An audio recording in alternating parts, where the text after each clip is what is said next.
As we speak, the Ames City Council is trying to decide if they should mount security cameras in Campus Town. It's something the city has been considering for about the last decade after several incidents of rioting, specifically the Vicia riots there in the past. WHO 13's Roger Riley's been checking into exactly what this would involve. He joins us live from City Hall in Ames. Yeah, Dan, you think you talk about the Vicia riots, you'd think, well, hey, having cameras for something like that would be a good thing. But Ames police say they're really interested for things which may not get much attention, but still there are some who have concern about cameras watching them on Welch Avenue. I definitely think there's some benefits to it. There's a lot of that goes on with breaking of bottles and different dangerous things of people leaving bars all angry and getting kicked out and stuff like that. But I definitely think that there's a little bit to worry about of invasion of privacy. As you know, this is kind of considered drunk highway right here.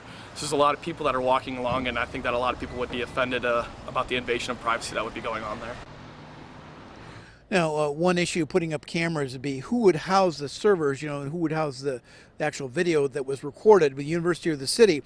Ames Police Chief Jeff Huff met with student government about this, and student government gave the okay for the city and police to go ahead with this system, but they would not. The cameras would not be monitored 24/7, only on major days like, say, Iowa State football. The Ames Police plan to use this video to follow up on what happened. We've investigated several very serious assaults in the past on Welch Avenue where we were never able to identify a suspect.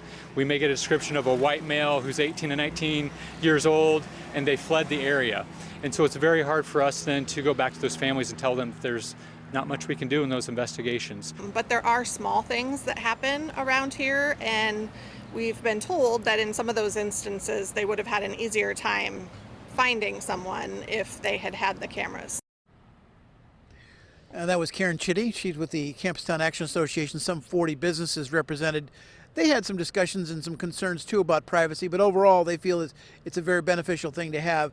And I did speak with Mayor John Hala briefly today. He said that the student government at Iowa State has approved this twice, so he feels it's a go, and basically they're going to be able to get these cameras up in the 100 block of Welch Avenue, and that meeting is taking place on Zoom tonight. Well, we know you'll let us know what happens. Sure seems like the momentum's moving in that direction. Roger Riley, live in Ames tonight.